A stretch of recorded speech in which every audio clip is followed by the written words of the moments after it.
toxic masculinity? Is it just is it a thing? Is it something that I don't know what that is. Is that what is that? Does anybody know? Is it just? It seems as though I can understand. Maybe we relearning new ways of you know we're supposed to be getting better. Every day you get up, you try to be a little bit better than the generation before maybe, and maybe we are learning some of the mistakes we made in the past. But I don't think masculinity. I don't think there's anything toxic about masculinity, is there? You know what I mean? It's like it's just it is what it is, isn't it?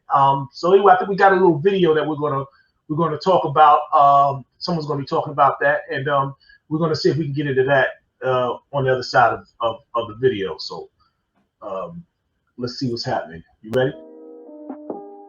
Growing up, a lot of black boys are always taught to never show signs of sensitivity and to always be tough. But how does this play out when he becomes a man, from an emotional and mental health standpoint? Think about it for you. How frustrated are you when you feel like no one is hearing you out? Why do you think it's taboo for young black boys to be sensitive? I know for me personally, I've witnessed, a black male crying and you can hear somebody say, you need to suck it up, you being a bitch, or you need to man up. Right. Why is that taboo in our community? I give it straight to the black community. I can dig into systematic oppression. I can dig into racism and slavery, how that's fed down to the black family, but we perpetuate it. And what we've done is we've made it where the black boy can't even grow up and discover for himself what it is to be a man. So I hold it all on the black community. We perpetuate that you have to be strong, that you have to be an athlete, that you have to look a certain way and stand and walk a certain way as a black man. So until we're able to change that and switch that dialogue and stop pushing that, perpetuate that stereotype on our black kids, it's going to stay the same. Why do we have to be strong? Or not we, why do you all have to be strong all the time? Like, I know that has to get tiring. Like, why do y'all, as a black man, why do you have to be strong all the time? Yeah, well, I mean, it's the mantra of the big black Hulk, the big black Mandingo. It's this thing that the black community holds up high. And, not to blame black women, but from my mother to my grandmother, they're very responsible for me kind of shunning those emotions and making sure that stand up straight, and I'm from a single parent household, so it was very big for my mother to impress that upon me, to make sure I'm standing up straight, that my head is always held up high, that I act like a man is supposed to. So back to the black community, they push that, they perpetuate those stigmas on us. So I guess that's the question. This is very interesting. It's toxic masculinity. Is it kind of perpetuating negative perceptions and perspectives, or is it an attack on manhood itself? Let's talk about that a little bit.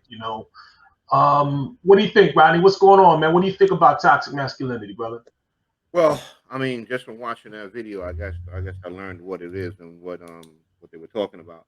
But I mean, I can relate. I mean, I see, from when I used to work in the police departments, just the streets. Everybody has to be hard. Everybody's got to be a thug. Everybody's got to be a killer. Anything less than that is unacceptable. And the thing is, too, most people are trying to live a life that they can't even live up to. You know what I mean? I don't know exactly where that comes from, but I do remember myself being young and as a kid, you were raised to be tough. You stood up for yourself. You know what I mean? If you believed in something, you stood tall. They told you not to cry when you fell and hurt your knee and stuff like that. So, I mean, there's a lot of different things that I think that the black community pushes on black males. You know what I'm saying? Like, the thing is, I think we also get pushed to be promiscuous. You know what I'm saying? Because Yeah. remember being young, uncles and cousins saying, "Hey, how many girlfriends you got? Here's a couple of dollars. We'll take one of your girlfriends out." It was always perpetuated that was part of masculinity too, based on how many women you have. You know what I'm saying? But I mean, I see it. I mean, and look at rap too. Everybody in rap gotta be street. They gotta be hard. They gotta be thorough. You know what I'm saying? That's just what's perpetuated in the black community. You're not allowed to be soft. You know what I'm saying? Yeah. Yeah, Go, no doubt. Obi. Well, What do you think, Joe? this is what I think. I think there's a couple of reasons for it, and I think from inception, I think the reason was they knew what you were going to face out here. Yeah. And I don't think it necessarily came from a bad place, as far as the motive is concerned. I remember my father saying, you can't spoil a young black man because the world is not going to spoil him. And so I think that they were trying to prepare you in some cases to deal with so many different things because we constantly are swimming upstream. You're swimming against the current. So before you can even deal with some of the racial stuff you have to go through, you got to deal with stuff in your neighborhood, depending on where you grew up at. I think it's a kind of a trickle down effect. There was a time when people took comfort in the drug dealer because he had power in the neighborhood and he could either protect the person or remember they used to say that drug dealers would protect the athletes if there was somebody that was good enough. They let the neighborhood know that they're untouchable and things like that. So I think there's so many different things in place. They were trying to, reminds me of people that are military. You know how they'll have drills to simulate what you're going to experience in a war. And so I think some of the things that are taught in some of our more dangerous neighborhoods, it's really to kind of keep you alive. And I think what it is, it had an adverse effect. I had one of my cousins tell me, he's like, I used to let anybody know. I bring it to anybody. If somebody stepped to me with it like that, he said, I did all that out of fear. Fear that somebody would try to do something to me. So I had to try to get you first. So I had to try to intimidate you first. It is unfortunate that we don't have the freedom, as the young lady was doing the interview on that clip, don't have the freedom of growing up and feeling safe and feeling protected. You always feel like, you got to worry about something. It's always something that is coming as a predator. I listened to Mike Tyson's podcast, and he's talking about growing up, in Brownsville, and the threat of being beat up or the threat of being actually raped and all these different things was a real threat to them. And I mean, it's frightening. So these kids grow up and I think they adapt to their environment, and the people that raise them who come from the same environment, I think they feel the same way. It's a fear that you want to make sure this doesn't happen to your child. So, and I think after that, I think it is dysfunctional probably. But I think it may come from a place where people really don't know which other way to tell you. But hey, don't trust. You ever see people like, I don't trust anybody. I hear people say that, I don't trust anybody. That's got to be a terrible, sad life to not trust anybody. Yeah. Mm-hmm. How are you functioning? You can't trust anybody. Yeah. What do you think, Demar? First of all, I'm kind of mad that Sam used the clip and showed me my wrestling outfit with my man boobs. That was cool. Like I don't know where he got that video of me when I had my man boobs. Well, I still got my man boobs. I'm currently working on my man boobs right now and everything like that. But it's something what you guys all said. It's a segment. I don't know if anyone watches Lovecraft Country, but this last episode was love it. Love it. It's one of the best shows on TV right now. Yeah. And what it was, and the part where I forgot the guy's name, but we all know him as Omar from The Wire. He was saying, like, it was a segment where Emmett Till got killed, and his best friend was a young lady in the show called, her name is Dee in the show, and he was talking to her like this. They basically like, this was going to happen. They killed us like this before. You got to be tough and stuff like that. And I got it. Like, you trying to, like, because like you just said, your father told you, Kelvin, because the world ain't gonna be fair to a black man. I totally agree with that. And that like, when somebody says that's toxic, I think it's just trying to prepare you for what's going on. Like, my father told me certain things. My father he told me, I'm gonna be honest, my father said, don't date white women. The shit, this can go down. You can wind up being some more Emmett Till shit. But because he grew up witnessing that. You know what I'm saying? That, and when Emmett Till got murdered, that was a reality of his time. That was reality of his time. So, my father was like, he was preparing me for how the world is. My problem with the word toxic masculinity, that's coming from father's job too. That's a father's job. Get you ready for it. Like his experiences. My thing is what's going on now is who that calling it that, who's it coming from sometimes. Because to me, people that say about like hate masculinity have never been masculine. Yeah. Or so that bothers me. They don't even want to recognize that they have masculinity in them. You know what I'm saying? Right. Like, and so or a person that's been harmed by, like, they judge masculinity by one asshole that they dated or witnessed, or that's what my problem with the whole word of toxic masculinity come from. Like, who's it coming from when they say that? I understood the sister in the video, and I understand what the brother was coming from in there, but that's my biggest part about the whole word of toxic masculinity. Yeah, I think we're coming into a time where when as men we're going to need to have certain conversations around emotions. All right. I remember women, growing up, women had to learn, let's say in school, about their own sexuality. We had, we had sex courses, you know what I mean? They teach you about your body, and women had to teach women about menstruation and everything else that was going on with becoming a woman. But there was never anything for men. Just let's say we need to have something teaching us about emotions, about the how to about love and how to express ourselves or how to overcome some of that old stuff. How to just process some of the things. Because for so long, so for so long the motive, the way we operate was just to suppress. You know what I mean? Don't think about how you feel about a thing. Just kind of keep moving forward and do what you need to do. Be a man. Tighten it up. And we've never really had that kind of conversation. So maybe that kind of applies, and maybe that adds on to this thought of toxic masculinity. Maybe it comes from a place of maybe a lack of empathy. I don't know what it is. It really is. When I hear toxic masculinity, the term toxic masculinity, to me, it really is an alien subject to me. Like my mind has a hard time, just wrapping itself around the concept. Like what is toxic about masculinity? I can't hold it. I just want to remind the people that please leave comments on this section. If I know this might be new to some of you, like not never hearing about this before, but I guarantee the next segment, there's going to be some women commenting on this one. But Kelvin, anything else you want to say about toxic? Well, this is the thing. First of all, I think we have to recognize, it's almost like a play on words, because toxic masculinity, I don't think is suggesting that masculinity is toxic.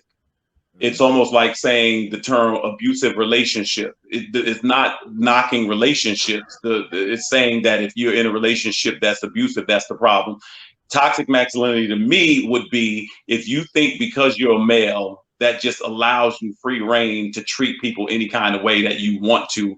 And so if you think you can lord over people with that means you're taking your masculinity and you're being abusive with it, in my opinion.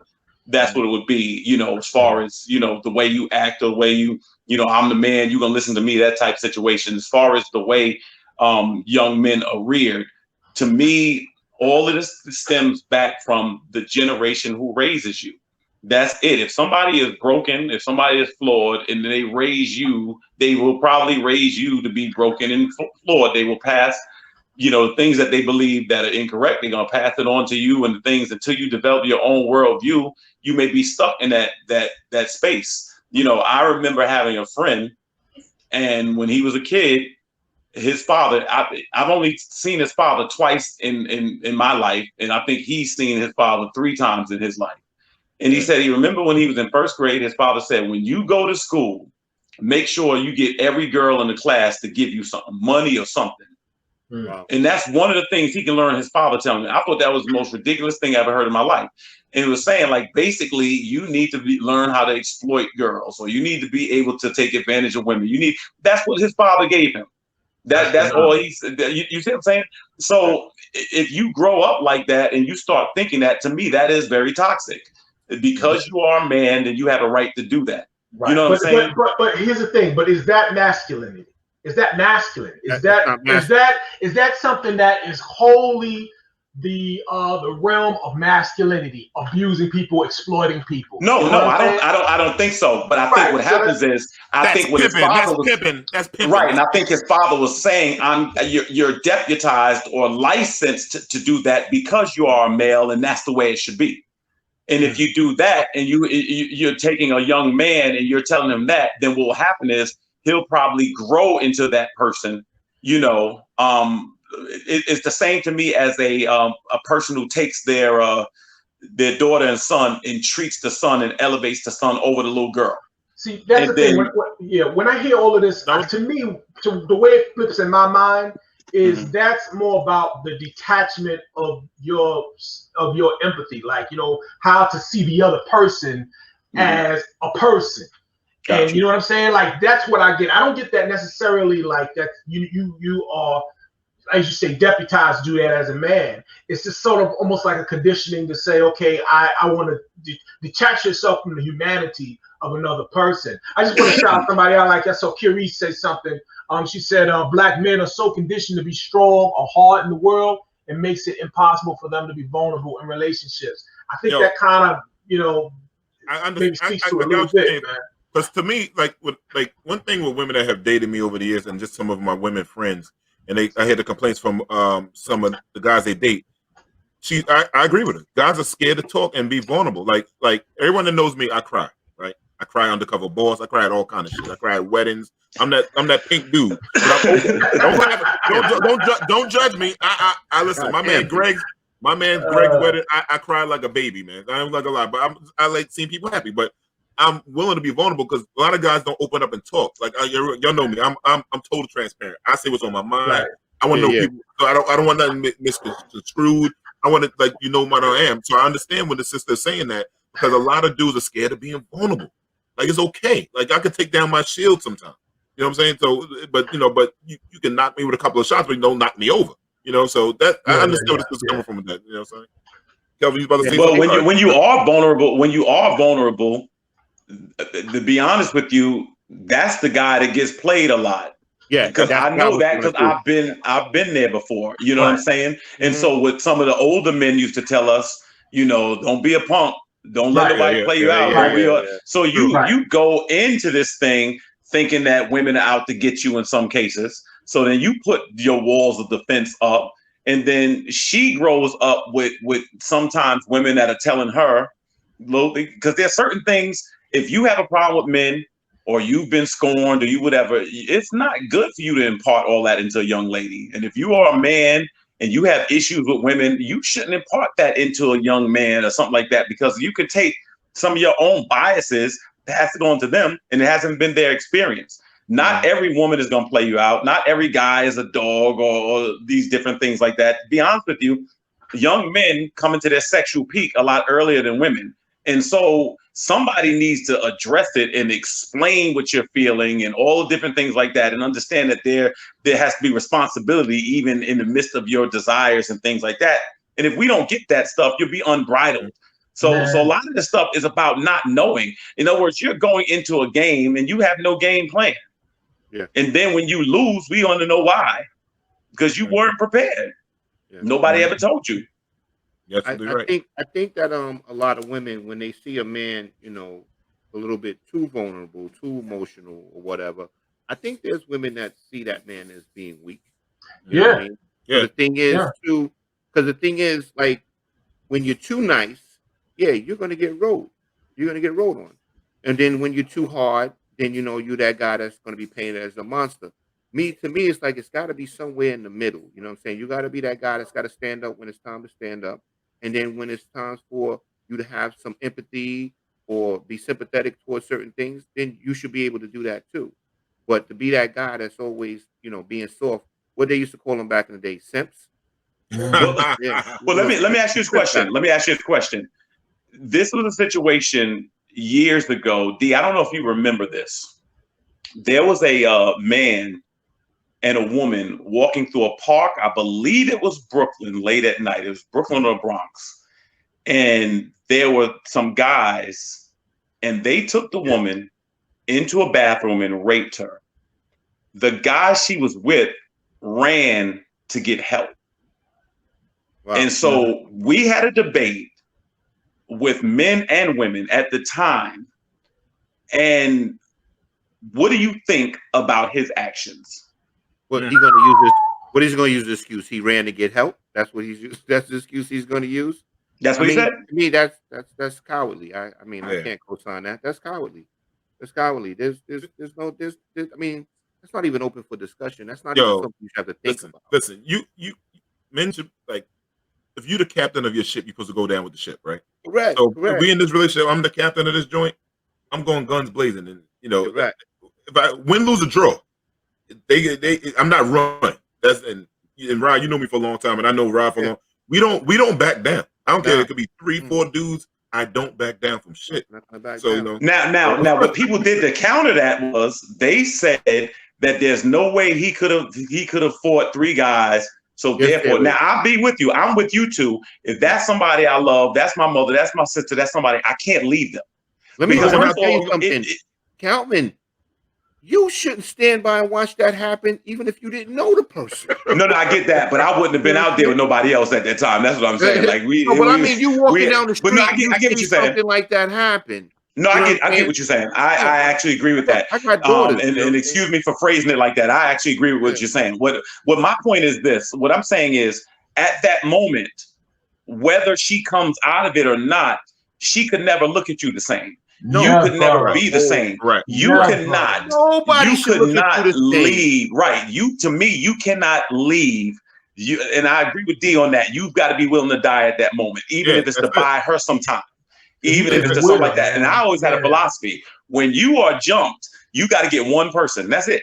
You can't beat 10 persons. You got to get one person. You got to bite. All. You got to bite him. You got to bite him. One person. You can't go bite him. Scratch. You can hold an army off with one bullet. You get the right person in the right position. They'll call everybody else off. Yeah, but now is this conversation? Please stop hitting him. He's killing me. Right, but is this masculinity what we're talking about right now? But I think Derek, masculinity. I mean, in other words, you are a male. You know, is this what? Yeah, but what I'm saying is this: I don't think that toxicity is a synonym to masculinity. I don't think the two are merged. I think what they're saying is, if you are masculine and that masculinity is expressed in a toxic way, in other words, if your whole perspective is shut up and go make me something to eat, I'm the man, I run this house, this, that, and the third, that is toxic. And you're doing it because you are a male. And males have privilege. Period. Males have privilege around the globe. Males are treated better than women historically. I've seen certain cultures where the female can't even discipline her children if they are males. I've seen that too. Right. That's what I'm saying. So Derek, so it's not to say if you're a male, you're toxic. It's to say if you take that privilege as a male and you abuse it, that's toxic masculinity. Mm-hmm. Now, I could be wrong because I've been wrong before. I'm just saying that's my perception of it. And D'Angelo, she's a ride or die chick. She said we fighting together. So I'm with her right there. Yeah. The thing, I mean, I'll be honest with you. I'm going to take a split second before I jump in, and that's because I'm going to be looking for something to pick up. You know what I'm saying? Like a stick or a rock or something. Something. Right. You know what I mean? You got to bite him. We can't go out biting. Everything's gonna count at that point. Everything's on the board.